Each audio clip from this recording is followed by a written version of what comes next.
Muy buenas noches, bienvenidos a una nueva edición de Enfoque Político.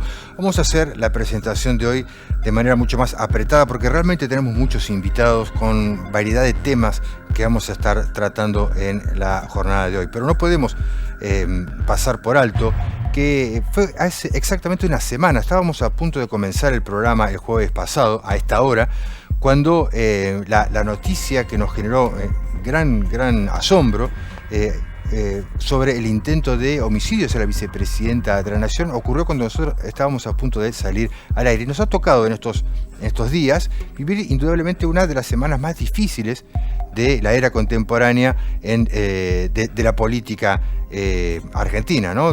Recordamos esta situación desde el momento que estábamos aquí atónicos y asombrados anunciando lo que estaba ocurriendo y decíamos, aún sin ningún conocimiento de los hechos, que era algo sobre lo cual debíamos pronunciarnos todos, que nadie se tenía que quedar callado y que todo el mundo tenía que condenar, sin peros, ¿no?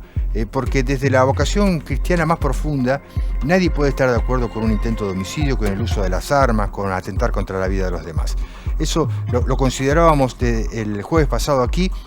Aunque bueno, luego con el correr de los días la situación fue cambiando, ¿no? Porque en un principio hubo un enérgico rechazo de todo el arco político hacia el uso de la violencia y demás, pero bueno, después se fueron incluyendo los peros, ¿no? Porque nosotros decíamos que este hecho pudo haber significado como un punto de partida para reencauzar la convivencia pacífica en democracia, ¿no? De las fuerzas políticas, pero a poco de andar, como decíamos, comenzaron los peros y comenzó nuevamente la grieta discursiva que hizo que comenzaran a separarse nuevamente las distintas fracciones, ¿no? Porque estamos tan mal, decimos, que nos cuesta a veces ponernos de acuerdo en cuestiones básicas como condenar un intento de homicidio o afirmar que los discursos de odio generan violencia y buscan erradicar al otro.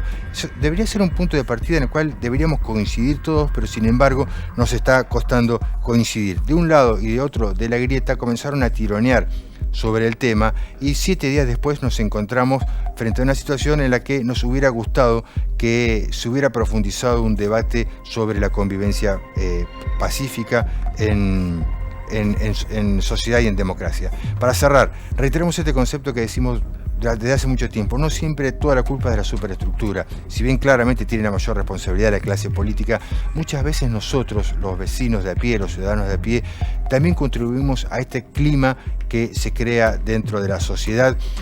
Por ejemplo, cuestiones que han pasado en los últimos días, ¿no? En estos 7 días. ¿Por qué compartimos en las redes sociales memes o fake news cuando sabemos que son mentiras?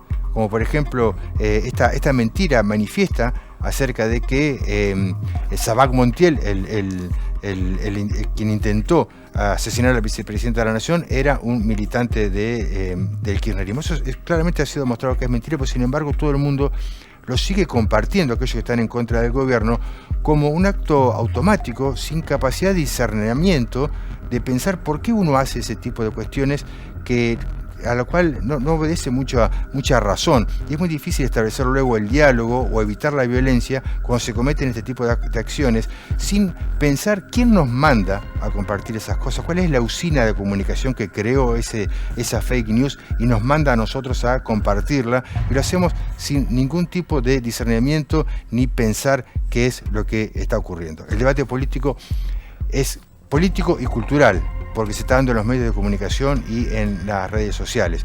No todo está perdido, salir adelante es con todos, sin odio, sin discursos de odio, sin fragmentación. Debemos reencontrarnos. Si no hay ejemplos en la superestructura, debemos comenzar a darlos nosotros aquí en el llano. Comenzamos Enfoque Político de hoy, lo hacemos presentando la imagen del día que ocurrió hoy en la municipalidad de Trenquelauquen, cuando el intendente municipal Miguel Fernández anunció esta mañana en conferencia de prensa la designación de Silvina San Juan como directora del Hospital Municipal en reemplazo de Nora Greenberg, que se aleja por razones de salud, y la llegada al ejecutivo de la concejal treintense Alicia Ramudo, que se hará cargo de la Secretaría de Producción en reemplazo de Clarisa Fabris, que se alojó de la función pública hace algunos días.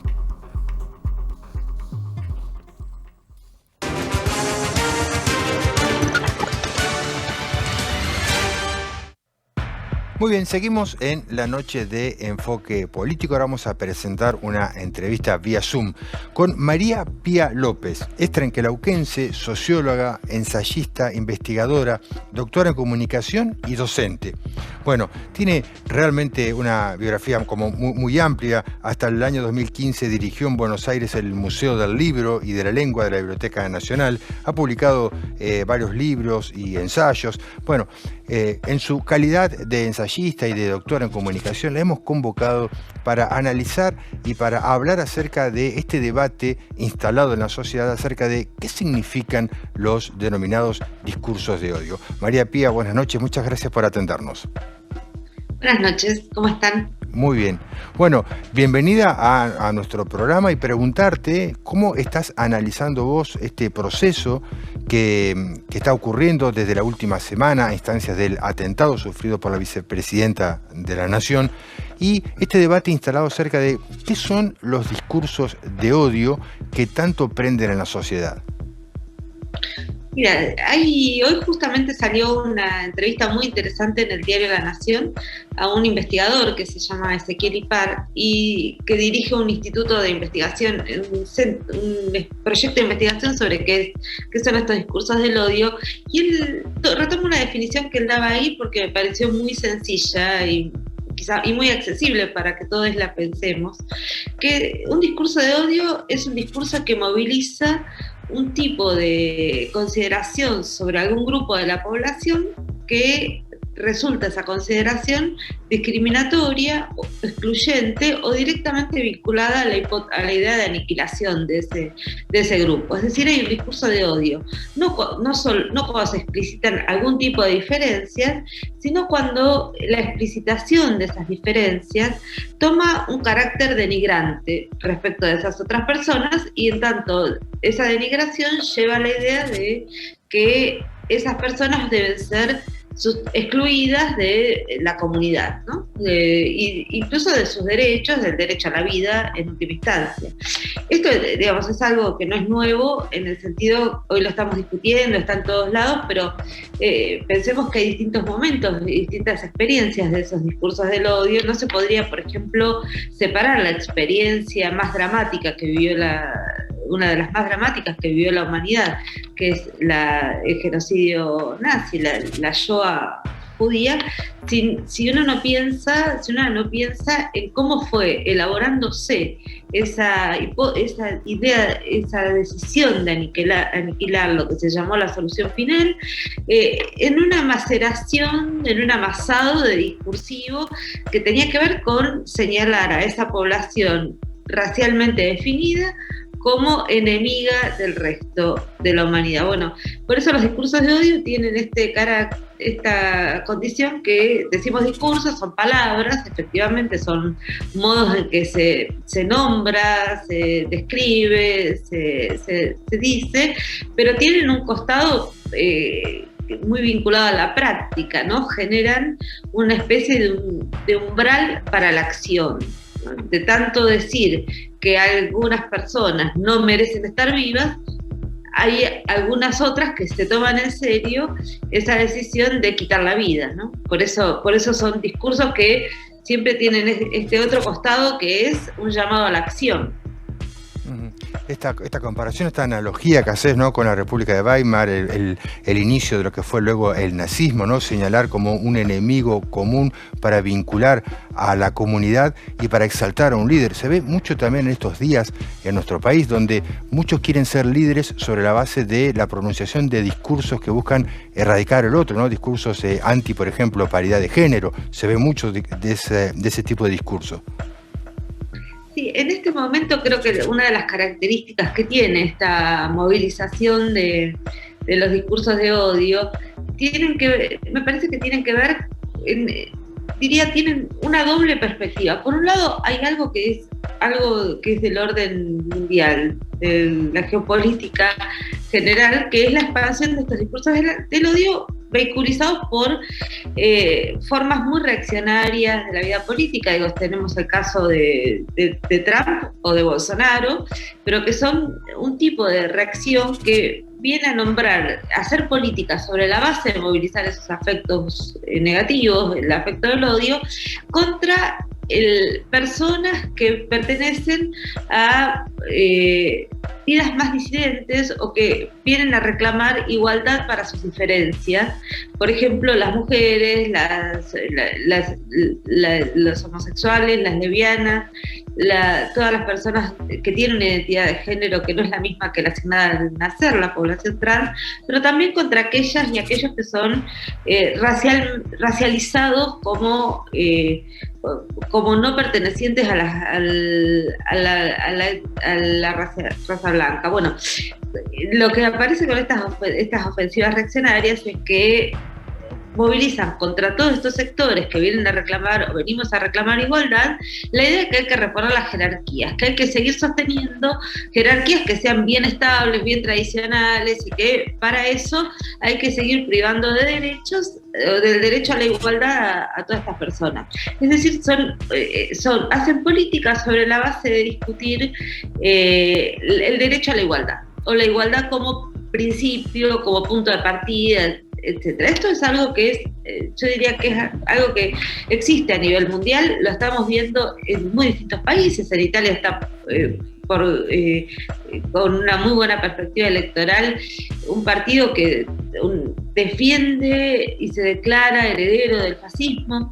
Digamos, no es algo que atañe solo a la Argentina.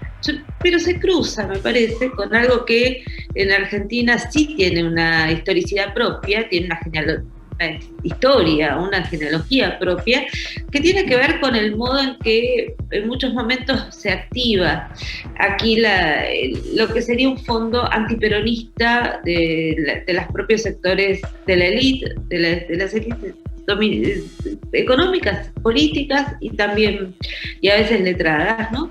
Que tiene que ver con considerar que el peronismo es algo así como una política que no pertenece del todo al campo de la política, y por lo tanto que, como decía Borges, ¿no?, que los peronistas somos incorregibles. Entonces, que en ese sentido merece la expulsión del campo de la democracia, ¿no? Esas dos cosas, que es la historicidad de la más propiamente argentina, y algo que tiene que ver con las ofensivas reaccionarias de reposición de las jerarquías, se cruzan, me parece, en este momento, generando estas situaciones de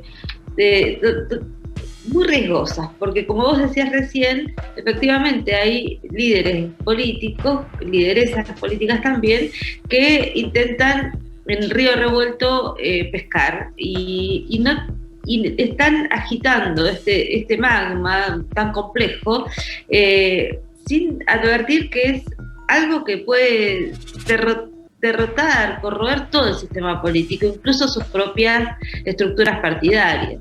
Indudablemente. Y María Pía, ¿qué rol juegan los medios de comunicación masivos en este contexto?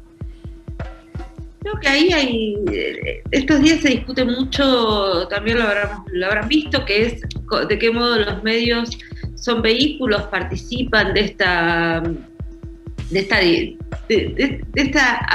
generalización de estos discursos.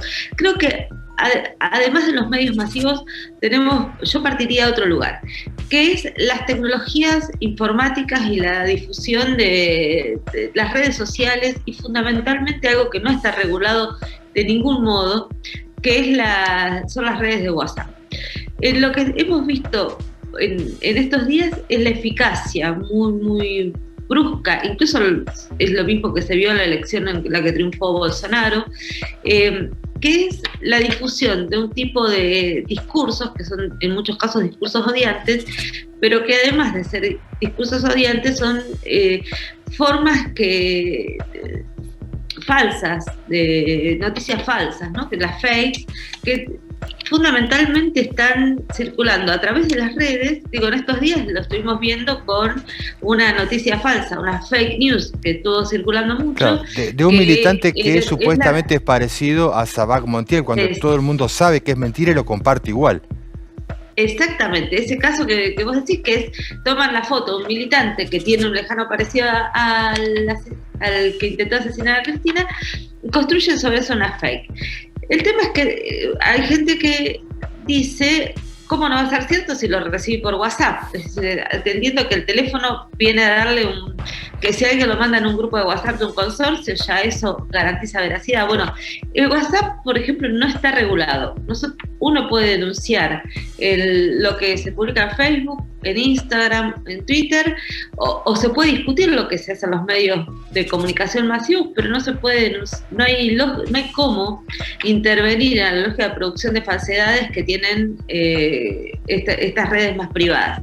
Digo esto porque frente al atentado contra Cristina Fernández de Kirchner, me parece que los medios de envergadura, lo que solemos llamar el sistema de medios hegemónico, puso bastante cuidado en la situación, manteniendo sus criterios opositores y sus modos de seguir activando una lógica de denostación de esa figura pública, pero estuvieron muchísimo más cuidadosos de lo que pasó con las redes sociales. De hecho, empecé en la conversación con vos citando algo que publicó hoy el diario La Nación, ¿no? Digamos, que pone en escena el mismo tipo de conversación que estamos teniendo en este momento con vos, también intenta reproducirlo en un diario que, podemos decir, es claramente un diario que nunca se caracterizó por las simpatías ni a la actual vicepresidenta ni al movimiento político que ella encarna, pero que manifiestan una preocupación respecto a esta extensión de los discursos de odio. Por eso yo tengo la impresión de que una situación así nos obliga a revisar aún más allá de lo que se ha discutido en nuestro país con la ley de medios y con la idea de regular a los medios, pero estamos en un escenario distinto y más complejo. Y ese escenario distinto y más complejo tiene que ver con la extensión de otras tecnologías y de otros modos de comunicarnos entre las personas, ¿no? Y que eso es muy difícil de pensar con una regulación tradicional. Indudablemente. María Pía López ha sido muy amable de atendernos y de sumar tu conocimiento para generar este debate que también queremos dar aquí en el interior. Muchas gracias por estos minutos. Muchas gracias a ustedes. La palabra entonces de María Pía López, y con ella hacemos el primer corte en la noche de hoy. Al regreso vamos a estar entrevistando al delegado municipal de 30 de agosto, Paco Mulán.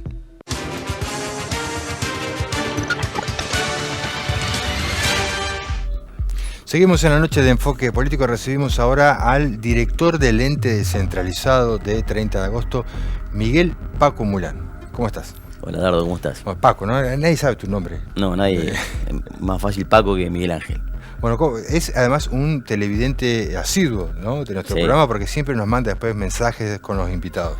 Sí, te sigo allá en el 30, mirar tu programa, bueno, y siempre en la región, bueno, Canal 12 en 30 de agosto tiene muchos televidentes. Bueno, y ustedes vienen de muchos festejos, ¿no? Recientemente celebración del aniversario, inauguraciones. ¿Cómo estás viviendo estos días en la localidad?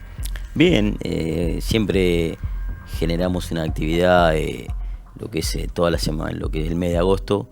Se inicia ya con un maratón de 6 ciudades, continúa con los festejos del Día del Niño, actividades culturales, y siempre cerramos con actividades hasta llegar a la fecha del 112 aniversario, bueno, que en esta situación fue muy especial porque era la primera vez que post pandemia que nos podíamos juntar realmente, ¿no? Y bueno, se vivieron. Es el primer aniversario post pandemia. Es el primer aniversario post pandemia. Nos parece tan lejano y sin embargo, ¿no? Nos ha tocado atravesar momentos duros, ¿no? Exactamente, que se hablaba de una nueva normalidad. Bueno, la verdad que fue normal. Y un muy lindo festejo en la plaza, con inauguraciones importantes, y bueno, eso es lo que se rescata. Claro. De las inauguraciones importantes, el centro cívico es como lo que más se destaca, ¿no? Porque recordábamos recién fuera de cámara, es una obra que comenzó hace mucho tiempo. Si mal no recuerdo, comenzó con la gestión de Raúl Feito, con José Carabelli como secretario de Obras Públicas. Sí, es así. No recuerdo si 2013 o 2014 se inicia con una proyección de de 2 plantas y una losa que estaba construida, y luego bueno, se fue por una cuestión distinta, por otras prioridades, se fue postergando y este año, el año pasado se comenzó, bueno, y se pudo terminar este año en curso, y para el 112 aniversario se dio la inauguración del nuevo centro cívico en nuestra localidad. Bueno, ¿ya están mudados? ¿Qué es lo que va a ir ahí al centro cívico? Ahí lo que nos va a permitir es nuclear IOMA en cuanto a reparticiones provinciales, ¿no? IOMA, ARBA y registro de las personas. Una nueva, en el mismo lugar va a funcionar lo que es fiscalización, comercio y caja.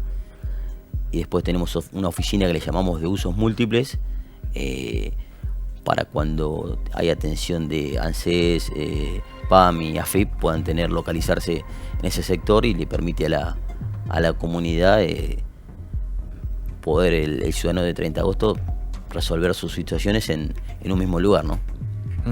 Bueno, hoy decía el intendente, contador municipal es de 30 de agosto, la flamante secretaria de producción también es de 30 de agosto. 30 de agosto no pierde un concejal, sino que gana un funcionario en el Ejecutivo. ¿Cómo ven ustedes la participación treintense dentro de la gestión? No, obviamente hoy lo de Alicia Ramudo, ¿no? A cargo del reemplazo de Clarisa Fabri, obviamente creo que 30 de agosto tiene participación, y bueno, y tiene que ser para los 30 agostenses un orgullo, ¿no? De poder tener amplitud y poder tener espacio en la ciudad cabecera. Generalmente el intendente, en el caso cuando me tocó asumir a mí, no estaba en su equipo originario de trabajo, y me convocó para ese desafío, y bueno, parecido a lo que le ha sucedido a Alicia, bueno, y ojalá la mejor suerte para ella, creo que la va a tener, porque me tocó compartir, estar a cargo con ella. Tenía el comercio allá en 30 de agosto, y la verdad que predisposición para el trabajo no le va a faltar. Siempre existe históricamente, ¿no? Al menos en la geografía bonaerense, no sé si esto ocurre en otras provincias, que lo que es la segunda localidad de un distrito tiene estos recelos, ¿no? Con la ciudad cabecera, ¿no? Con la gestión central, que hay casos emblemáticos, ¿no? Como Quequén, por ejemplo, en Necochea, o bueno, el último distrito independizado que es Lezama, ¿no? Y en 30 de agosto hubo durante los 90, ¿no? Como algunos vientos críticos, ¿no? No digo separatistas porque no creo que no llegaron a esa instancia, pero buscando cierta autarquía. ¿Cómo están hoy? No, bien, creo que la herramienta allá por el 89-90 de la sanción del ente descentralizado como un ente autárquico, creo que como fue diseñado para el momento, inclusive creo que caracteriza a Trenquelauquen, ¿no? Fue de avanzada, generando un espacio a través de esa figura de un ente autárquico, donde establecía funciones y le permitía generar su propio presupuesto proyectándolo. En ese momento era una población menor, y hoy en día, como bien lo decía Dardo, tiene realidades que no escapan a la situación de Tres Lomas, Pellegrini, Saliqueló. Por eso lo obliga a tener una cercanía al intendente para poder ser un brazo ejecutor de las políticas públicas de la ciudad cabecera, pero también el que le toca ejercer el cargo, también hacer traer las propuestas de la localidad, ¿no? Que muchas veces esto cada vez al crecer y avanzar Trenquelauquen lo está haciendo en el mismo sentido 30 de agosto. Un crecimiento en armonía en el distrito. ¿Cuántos habitantes tiene 30 de agosto? 30 de agosto, de acuerdo al último censo, 6.000 habitantes. 6.000 habitantes. Obviamente siempre los 30 agostenses, o el censo sorprendió a varios, creyendo que, bueno, hablamos sobre 8 o 10.000 habitantes, pero bueno, lo que dijo ¿Vos te estás refiriendo al último censo? Al último censo, sí. ¿Ustedes tienen esos datos? Que no han trascendido. No han trascendido, pero se hablaba de esa cantidad de habitantes. Okay. Siempre se tomaban en cuenta, de acuerdo a las bocas de electricidad, claro, de agua, se hacía un cálculo. Bueno, siempre nos parece, ¿no? Obviamente que son más los habitantes, pero bueno, lo que sí, obviamente, como te decía, tiene realidades ya de una segunda población del distrito, que creo que en estos sectores no se da, ¿no? De la cantidad de su población. Claro. ¿Y cuáles crees vos que son los desafíos inmediatos, ¿no? Para estas localidades intermedias? como es 30 de agosto?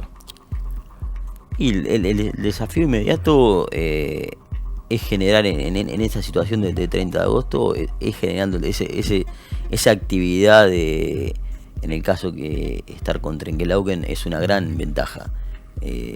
Aprovechar el crecimiento de Trenquelauquen, la dinámica del crecimiento, el orden del crecimiento, en los osocomio local que tenemos en 30 de agosto, sabemos que tenemos una derivación segura con Trenquelauquen.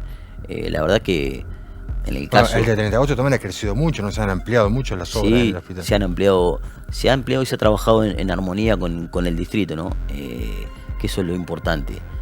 Creo que se ha dado un crecimiento, lo que ha ido creciendo Trenquelauquen ha tenido impacto en 30 de agosto. Recientemente, ya estamos a un año, que un ejemplo es que se tiene un código de zonificación que muchas veces otras ciudades cabeceras de este mismo sector no lo tienen, y 30 de agosto el año pasado fue sancionado y ya tiene un año de vigencia. Es tu especialidad, ¿no? La zonificación, el suelo urbano, el acceso a la tierra, esas cuestiones. Sí, es algo que cuando en el 2018 me encontraba en la oficina de la dirección de legales, obviamente el derecho municipal es algo que me apasiona, y dentro de eso el urbanismo y lo que es regulaciones dominiales, todo lo relacionado con la tierra es algo que siempre es un desafío, algo que me gusta mucho. Esto lo venías haciendo también con la gestión anterior. Sí, sí. Del trabajo vinculado con la tierra y demás.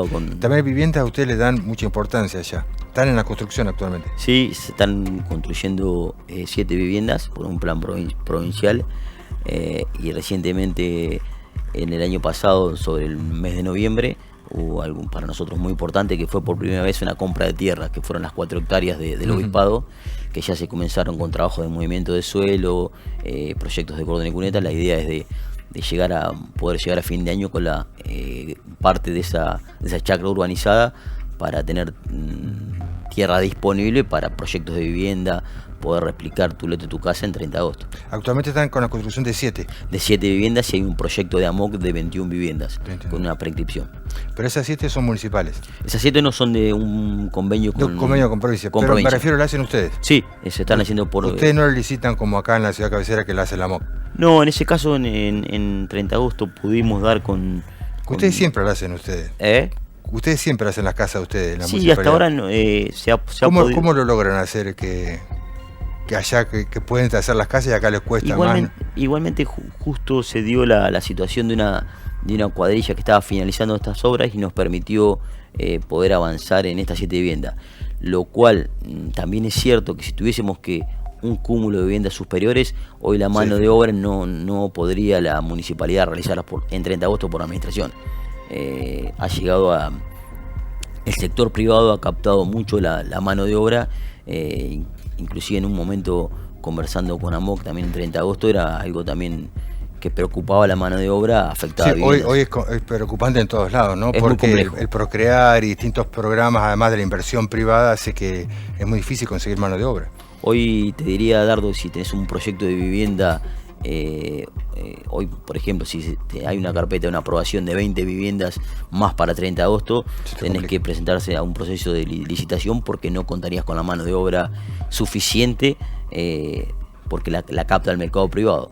Sí, indudablemente. De todas maneras, ustedes lo hacen y lo hacen bien, ¿no? La construcción de viviendas por la administración, al menos desde que estás vos, Sí, fue un hito histórico que la municipalidad lo viene realizando. Nosotros generalmente tenemos un arquitecto local, pero siempre bajo la coordinación y la planificación, bueno, de caso de Cristian Rabasa, siempre el aporte técnico de Trenquelauquen en la planificación siempre están presentes, y eso te da una tranquilidad, ¿no? Un apoyo importante. Te quería preguntar, porque hubo una discusión en el Consejo Deliberante hace 15 días o 20 días aproximadamente, acerca de la situación social de una familia en el 30 que tiene algunas condiciones precarias habitacionales. Bueno, el tema se trató en el Consejo Deliberante. Quería preguntarte cómo lo ven ustedes, cómo están trabajando en eso. Sí, se abordó, y también lo abordamos en una temática de desarrollo social, junto con Desarrollo Social de Nación y también en una reunión con el Servicio Local, que es una cuestión compleja, porque hay más allá de una cuestión habitacional, cuestiones relacionadas con el ámbito familiar que también hay que abordar. La municipalidad, a raíz de eso, colocó a disposición un lote para la construcción de la vivienda y se gestionó con provincia y con nación los materiales para la construcción de la vivienda. Ahora estamos resolviendo una cuestión que es netamente de índole privada, pero bueno, la municipalidad pudo obtener un lote disponible para la construcción y gestionó junto con una reunión en el cual participó obviamente la Secretaría de Desarrollo Social de Trenquelauquen, el Servicio y Desarrollo Social de Nación. Es decir, una situación resuelta. Sí. Es una familia que no era oriunda del distrito. Del distrito, resuelta. Hay otras eso también genera algunas discrepancias, ¿no? Digamos, con familias de vulnerabilidad social que son trenquelauquenses, ¿no? Que a las cuales por ahí no se les consigue una respuesta rápida y sí quizás a familias provenientes de otro distrito. Sí, ahí también hay que ver, hay un análisis también superior, ¿no? Porque había niños de por medio, entonces es una cuestión muy particular. Muy particular, y inclusive está resuelto desde el punto de vista de la logística, de haber obtenido un terreno, pero hay unas otras cuestiones que son sobre el tema más complejas que quieren en el ámbito privado. En el ámbito privado, de una cuestión de confidencialidad, por eso no se ha avanzado.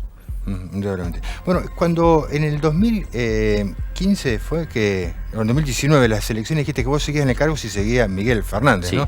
Recordamos que el director del ente descentralizado se elegía antes por el voto directo. En realidad no era voto directo porque la ordenanza dice que era una manera de señalarlo, ¿no? ¿Vos creés que debe volverse a esa situación o no? Es algo... A ver... por ley orgánica es un auxiliar del intendente. La responsabilidad última es del intendente. Y tenemos experiencia. Si vos me decís a mí en lo personal, creo que en 30 de agosto se puede dar la situación de que puede ser electo y no tiene una buena armonía o no tiene una buena relación con el intendente, y por ahí el perjudicado es el... ¿Cómo ocurrió? Es el ciudadano. En este caso... lo importante de la situación es que resolver la cuestión a la comunidad. En el caso nuestro, en el caso nuestro, pues también participó el contador Ezequiel Adolfo, nos ofrece el intendente. No es que cambiaron la situación, las cosas buenas y malas que suceden en 30 de agosto tiene participación directa, que es el intendente, ¿no? En este caso uno es el brazo ejecutor del intendente en la localidad. Otra cosa que también sucede es que al haber conocer y tener un conocimiento al haber estado acá en la localidad, haber trabajado en Trenquelauquen mismo, uno conoce a los funcionarios, que tiene otra dinámica, y bueno, y también te exige venir seguido porque se requiere gestionar. Claro. Después no deja de ser un auxiliar del intendente. Eso fue una ordenanza modificatoria allá por 2008-2009, cuando Barracha decide la posibilidad de darle al pueblo elegir el candidato. Él siempre en el off nos decía que esto puede funcionar o no. La tenía claro, inclusive cuando se modifica la ordenanza se le hace un agregado que es no vinculante para el... Por eso me refería a que no es voto directo. Por eso había alguna cuestión de...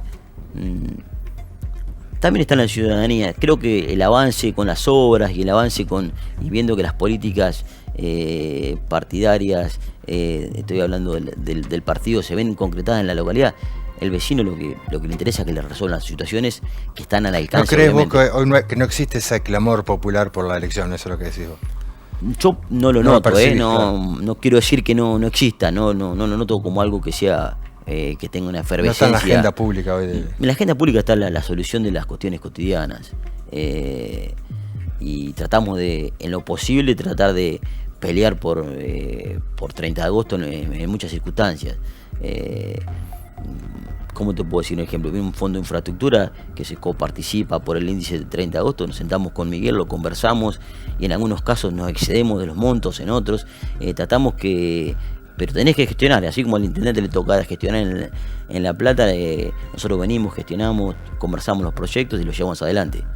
Bueno, ¿y qué es lo que le está faltando a 30? ¿Cuáles son los temas inmediatos que ustedes quieren resolver, ¿no? De aguas, cloacas, ¿dónde están trabajando? ¿Cuáles son los frentes? Nosotros, mira, el frente más importante es que se está trabajando, lo que te decía, poder la urbanización de esas tierras para poder concretar mayores proyectos de vivienda, que es algo muy importante. El otro tema importante es que se está desarrollando 2 sectores industriales importantes, uno en el acceso a 30 de agosto, lo que va a permitir, entre otras cosas, la relocalización de la empresa que está en el centro de la ciudad. En este caso, por ejemplo, la relocalización, por ejemplo, HP, que tiene un plazo de 2 años, esas empresas, como los tienen de 5 años el resto de las empresas de acuerdo al nuevo código. Y después se está trabajando con otra tierra que es para un residencial mixto, que es para aquella actividad que no es para vivienda exclusiva, sino que es taller con vivienda no permanente. Estamos trabajando en ese frente. Yo creo que el tema de dar oportunidades para tierra apta para vivienda y tierra apta para desarrollo productivo, yo creo que son las dos cuestiones que principalmente que se tienen en agenda, ¿no? Paquito, muchas gracias por venir. No, muchas gracias a vos.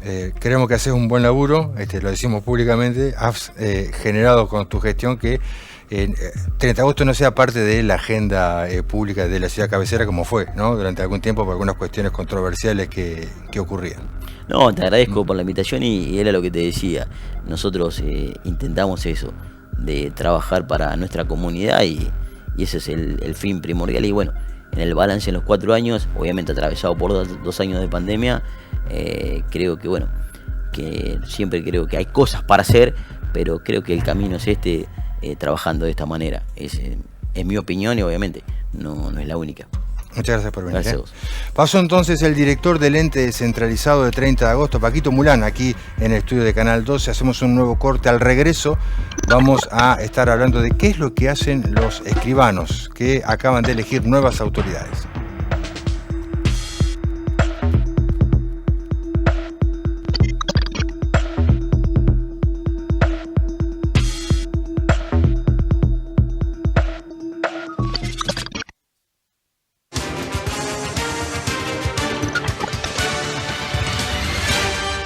Muy bien, días pasados anunciamos que comenzamos una ronda de consultas con instituciones intermedias de Trenquelauquen, pero bueno, para conocer qué hacen, en qué andan y cuál es su participación comunitaria. Ahora recibimos a María Cristina García, que es la flamante presidenta del Colegio de Escribanos. Buenas noches, gracias por venir. ¿Cómo te va? Mucho gusto. Bueno, muchas gracias por la invitación. Cuando consultamos al colegio nos dijeron justo acabamos de elegir nuevas autoridades, ¿no? ¿Cuánto asumiste? El 5 de agosto, así que más que flamante. Más que flamante. Bueno, ¿y qué es lo que hacen los escribanos? Bueno, ¿qué hacemos los escribanos? La verdad es que hacemos de todo. No sé, todo el mundo dice, bueno, hacemos las escrituras de las casas. Bueno, eso sería una partecita de lo que hacemos. Hacemos las escrituras de las casas, eso que significa que la gente al adquirir su inmueble, el que sea, se va a asegurar de que su título es fehaciente y que esa casa le pertenece con todas las formalidades legales que la ley requiere, con título y forma, como decimos en realidad, como dice el Código Civil. Pero a su vez hacemos muchas otras cosas. También hacemos las divisiones de condominio, reglamentos, fideicomisos, contratos, todos los contratos, o sea, todos los contratos y los temas que maneja el Código Civil. No quiero ser muy formalista, pero las cosas como se hacen en una escribanía, en los contratos de alquiler, los reglamentos de los edificios, las donaciones, las inscripciones de las sucesiones, las divisiones cuando los matrimonios se separan, las adjudicaciones de los bienes, los testamentos, que son súper importantes, y también un acto que no es muy conocido, pero que es muy importante para las personas, se llama actos de última voluntad, que la ley, especialmente contra la ley de salud, que uno puede decidir cómo quiere ser tratado en el caso de uno llegue a estar enfermo o tener una internación, hasta dónde quiere que la medicina intervenga en lo suyo. Se puede prever con antelación y dejarlo. Se deja por escritura pública, se registra y después ¿Tienen trabajo de eso? Es que en la realidad la gente no lo sabe, uno lo ofrece. De hecho, yo tengo hechas varias escrituras, pero es como que uno le tiene que explicar a la gente de qué se trata, y bueno, algunos lo hacen y otros todavía están viendo a ver cómo funciona. Pero es muy interesante, porque realmente a veces, bueno, la medicina tiene la obligación de hacer todo lo posible todo el tiempo, y uno también puede decidir hasta dónde quiere que llegue esa intervención, y eso es muy importante.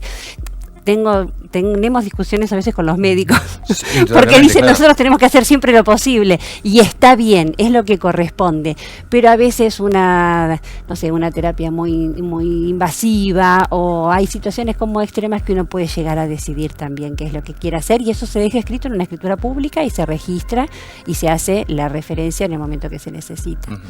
De la designación de los escribanos, ¿no? Es como que se habla mucho a lo largo de la historia, ¿no? Porque ustedes son muy pocos y que tienen determinados cupos, ¿no? Para sí, bueno, ese era un mito que quería aclarar.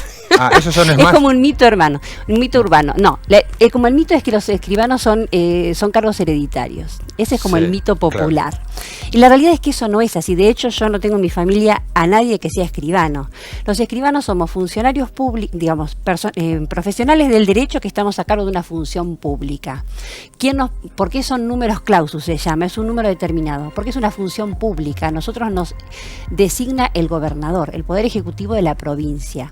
Ajá. El Poder Ejecutivo de la provincia, cada determinado tiempo. Somos auxiliares del Poder Ejecutivo, podríamos decirlo. El Ejecutivo establece cada cuánto tiempo hay que abrir concursos. De hecho, yo mi registro lo gané por concurso, mi registro es el registro 1, yo me presenté a concurso en el año 2000, no gané ese concurso, me volví a presentar en el año 2002 y gané el registro 1 del partido de Trenquelauquen. Yo era escribana en Capital, que también había ganado por concurso mi registro en Capital, y renuncié a ese registro y me vine a vivir a Trenquelauquen, porque soy de Salazar, o sea, estamos en la zona. Claro. Yo me quería volver al barrio, y bueno, el partido de Derón no se habían abierto registros, se habían abierto registros en el partido de Trenquelauquen. Yo me presenté al partido de Trenquelauquen. ¿Cómo funciona? Se hacen, el Poder Ejecutivo establece si es necesario o no abrir registros nuevos. ¿En base a qué? En base al movimiento económico que tiene ese partido, o sea, de cuánta necesidad hay de un nuevo escribano en cada partido, y en función de eso se abre un concurso. El tema es que hay una segunda instancia, uno se puede presentar, puede acceder a un registro por concurso, o si no, puede ser adscripto a un titular. Claro. No tiene que tener relación de familia, solo tiene que ser abogado, obviamente con título de abogado, y se adscribe al registro, y tiene que tener un mínimo de 5 años trabajando con ese registro para acceder a la titularidad si el titular de registro fallece, se jubila o renuncia. Pero no es que son hereditarios, sino que uno accede al registro para adscripción. No tiene fecha, ¿no? Digamos, usted una vez que es designada como escribana... es un cargo público, salvo que por alguna circunstancia, jubilación o destitución, o sea, hay de todo en todas las profesiones, o renuncia, uno puede dejar de tener a cargo ese registro. No tiene un plazo de ejercer la función. No, nos jubilamos a los 70 con posibilidad de trabajar hasta los 75 años. Somos los que más viejos nos jubilamos. Bueno, siempre se toma los registros, ¿no? de los escribanos para conocer en qué anda el mercado inmobiliario, ¿no? Yo le dije cuando la llamé, le voy a preguntar averigua. Bueno, mira, la realidad es que la estadística que tenemos es del año pasado.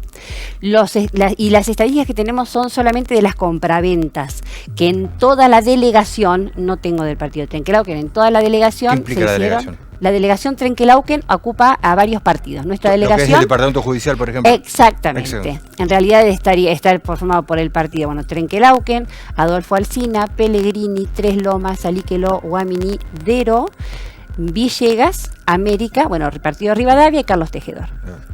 Y espero no haberme olvidado a nadie.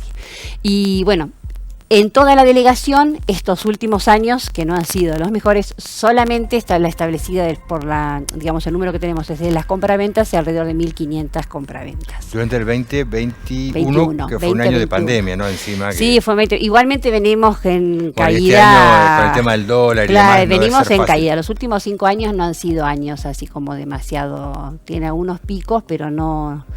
Ese más o menos es el número, el de promedio. 1.500 es un número bajo para la delegación. Y en realidad ha habido años que eran mejores, pero estamos como el país, tenemos nuestras... Con los vaivenes propios de la Argentina. Como los vaivenes del país.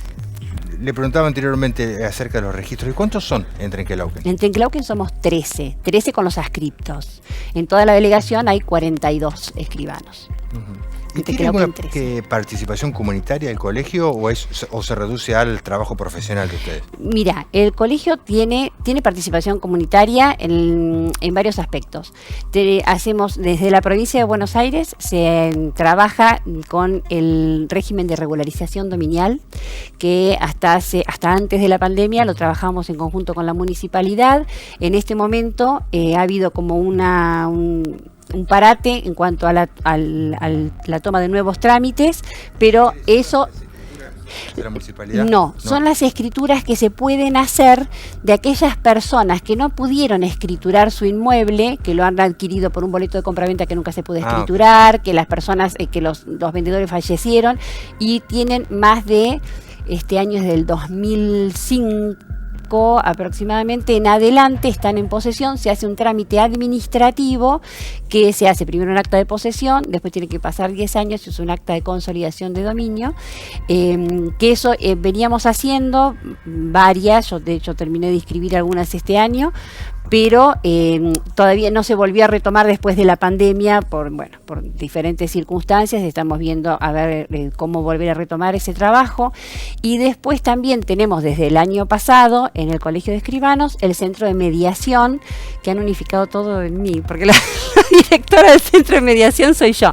Pero bueno, el centro de mediación depende del centro de mediación del Colegio de Escribanos de la provincia de Buenos Aires. Nosotros somos como una subdelegación, donde estamos como llevando a la comunidad una manera diferente de resolver los problemas. La mediación es un método pacífico de resolución de conflictos, donde las personas, con la colaboración de un mediador, puede tomar sus propias decisiones para resolver. ¿O desde el Colegio de Abogados? El Colegio de Abogados hace la mediación prejudicial, que está avalada por la ley, y la misma ley nosotros tenemos mediación voluntaria. Es mediación voluntaria o comunitaria, que estamos recién comenzando. ¿Qué tipo de casos trataría una mediación comunitaria? Y en realidad está destinado a todo lo que sea, o a organizaciones, a particulares, pero generalmente son situaciones de vecinos, o sea, las cosas que uno lleva para resolver. Algo así. Medianera. Por ejemplo, un perro que ladra toda la noche puede ser motivo de conflicto, pero uno no terminaría en tribunales por esa situación. Bueno, eso como una cosa muy sencilla, pero bueno, también mediación escolar. Y desde ese lugar es que estamos llevando, hicimos una charla de comunicación eficaz y gestión de emociones en el Colegio de Escribanos cuando inauguramos en abril, mayo, por ahí hicimos la primera charla y bueno, y después la llevamos, he terminado hablando en el Club Argentino un montón con los chicos de básquet de todas las las inferiores, las no tan inferiores, hasta los chicos con los muchachos de primera, sobre comunicación eficaz y gestión de conflictos, así que es como una manera de ir ingresando. ¿Cuándo comienza este proceso de mediación? ¿Tiene un nombre? Mediación voluntaria. ¿Cuándo van a comenzar a hacerlo? Ya lo estamos haciendo, pero estamos promocionando que existe. Eso lo están diciendo ahora, ¿qué? Porque mañana entonces van a estar golpeándole la puerta seguramente. Pero bueno, sí. ¿Y cuáles son las condiciones como para poder participar, entre comillas, ¿no? de la mediación? En realidad yo tengo que llevarle a ustedes un conflicto que tengo en el barrio. Claro, hay que acercarse a la delegación del colegio en la calle Alem y decir, bueno, yo tengo esta situación, quisiera hablar con la mediadora y bueno, que en este caso soy yo, y bueno, se hace una citación y nos sentamos a charlar. ¿Es gratuito el trámite? ¿Es gratuito el trámite o no? En realidad no es gratuito, pero tampoco es caro. Es un trámite. En realidad las mediaciones, si son comunitarias, son gratuitas. O sea, todo depende de la mediación, cómo se trate. Del tema en cuestión. Claro, exactamente. Pero bueno, en principio todavía no hicimos ninguna, así que la primera no la vamos a cobrar. Bueno, pero ahora después de la aparición en la televisión, mañana van a tener varias consultas. La realidad es que lo que tratamos de... Yo soy una convencida que la gente tiene que poder sentarse a hablar, pero a veces no puede hacerlo sola. ¿Por qué? Porque las emociones nos pueden, porque a veces tenemos mucha cosa para decir y no sabemos cómo decirla y más de una vez la decimos mal, sin intención, pero terminamos llegando a tonos de una conversación donde no se puede avanzar. Con la colaboración de un mediador, que es el que va como llevando a través de preguntas, porque nosotros no decidimos nada, nosotros no mediamos, nosotros no somos jueces, nosotros estamos solamente ahí para que ir guiando a las personas a través de preguntas para que se escuchen, puedan tomar sus propias decisiones y llegar a una solución que les sirva a ambas partes, porque ese es el fundamento de la mediación, que ambas partes, no es que alguien sienta que pierde y el otro ganó, sino que ambas partes sientan que cubrieron y que llegaron a la resolución con una solución que los favorezca a los dos y que los sientan que ha sido algo que suma. No siempre se resuelven los conflictos, pero sí lo que uno trata es de que las relaciones no se rompan o que puedan continuar y que pueda llegar en algún momento a tener una solución. ¿Y ese acuerdo se rubrica? Es decir, digamos, si fuera la justicia hubiera un fallo. Sí, eso se hace si están de acuerdo se hace un convenio y las partes lo firman. Ajá. Y después de ese convenio, por ejemplo, lo firman las partes. Que el perro se calle de noche. O quién lo cuida, o en qué horario lo sacan a pasear. Sí, todas esas cosas se hace un convenio y las personas lo firman. Bueno, es realmente una arista interesante la del colegio, por eso sí es una participación comunitaria muy activa, ¿no? La verdad es que sí, y bueno, estamos tratando de también hacer un poco de... ya te digo, no de enseñanza porque sonaría demasiado, yo no le puedo enseñar nada a nadie, pero sí puedo compartir con las personas maneras diferentes de comunicarnos. Si nosotros podemos a veces cambiar nuestra forma de comunicarnos, también vamos a ser distinta la manera en que podemos resolver las situaciones que tenemos, porque los conflictos forman parte de la vida diaria de las personas, o sea, no podemos decir que no existen, todo lo contrario, pero sí podemos tener herramientas para poder llevarlos adelante, poder encontrar maneras de ir desarmando de a poquito. Esa es un poco la idea. Por eso las charlas y vamos hablando con los chicos, para que los chicos empiecen también desde chiquitos. Bueno, todo, para mí la escuela es fundamental, vos ya me conocés. Claro, sí. Y de ahí se puede a través de la enseñanza, a veces los más chicos nos enseñan a los más grandes. Mira, Cristina, muchas gracias por venir. No, por favor, gracias a ustedes. Es muy interesante la Perdón, una cosa que también quiero aclarar, que no sé si tengo tiempo. Con respecto a que somos funcionarios públicos, es que somos la mano impositiva del Estado. Porque el tema es que a veces, decir, bueno, qué caro sale una escritura. La realidad es que somos agentes de recaudación. Somos agentes de recaudación de AFIP, de ARBA, agentes de declaraciones frente a la UIF, la Unidad de Información Financiera. O sea que en realidad somos nosotros los que tenemos que hacernos cargo de esas cosas y a veces la gente... municipio también están recaudando ahora. Ah, no sé. Creo que había un proyecto de ordenanza, no sé si se habrá aprobado o no, pero que también debían los inmuebles que se nosotros compraban. Tenemos la obligación de pedir la información de deuda, pero eso es una ley provincial que tenemos la obligación de pedir las deudas municipales y tienen que estar pagas para el momento de la escritura. Claro. Sí, por eso es provincia, directamente son agentes de recaudación porque si no están cero lo mandan provincia, nación y municipio que nos hacemos cargo, pero también uno lo tiene que aclarar porque a veces parece que los números son desorbitantes y en realidad es el Estado el que se lleva el porcentaje. Muchas gracias por venir. No, por favor, gracias a vos. Muy bien, y nos hemos quedado sin tiempo, pedimos disculpas porque tenemos notas grabadas que nos quedaron afuera en el programa de hoy. Realmente tuvimos mucha información, pero en el transcurso de la semana estaremos cumpliendo con todas las notas que teníamos previstas. Nos despedimos, nos reencontramos el próximo jueves. Se quedan con el documental de Canal 12, Los Medios de la Guerra.